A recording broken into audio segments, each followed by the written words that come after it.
Imagine walking through life in total darkness. Your physical eyes may be wide open, but you're unable to see the reality around you. You feel lost, disconnected, and uncertain of your steps. Many of us experience this kind of blindness, not physically but spiritually. We sense that something is missing, but we can't quite put our finger on it. The truth is, without spiritual light, we are blind to the deeper realities of life, truths about ourselves, the world, and God. The Bible tells us that there is a light, and that light comes from God Himself.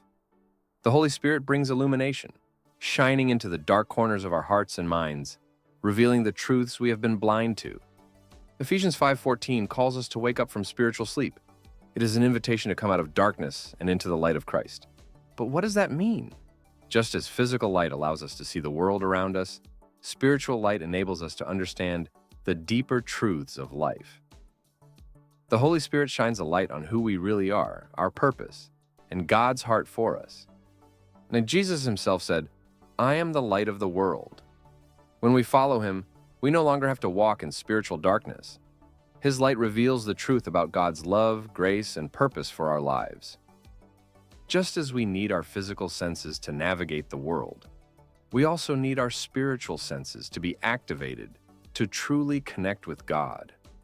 The Holy Spirit opens our spiritual eyes, helping us to tune into God's voice and discern His will. Without this light, we remain in darkness, unable to see the truth.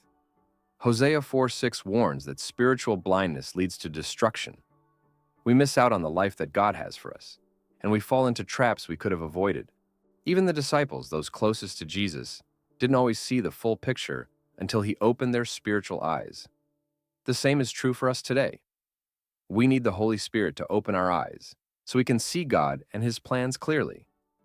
But it doesn't end there. Once we receive the light of Christ, we too become lights in this world. Jesus calls us the light of the world, shining His love and truth to those still walking in darkness. If you've been living in spiritual darkness, there is hope. Jesus is the light that will transform your life, and the Holy Spirit is ready to guide you into the truth. It's time to step out of the shadows and into the light. Whether you're seeking to know God for the first time, or you're already walking with Him but need a fresh illumination, the light of Christ is available to you. All you need to do is ask, and the Holy Spirit will open your spiritual eyes. Subscribe for more spiritual teachings and light-filled insights.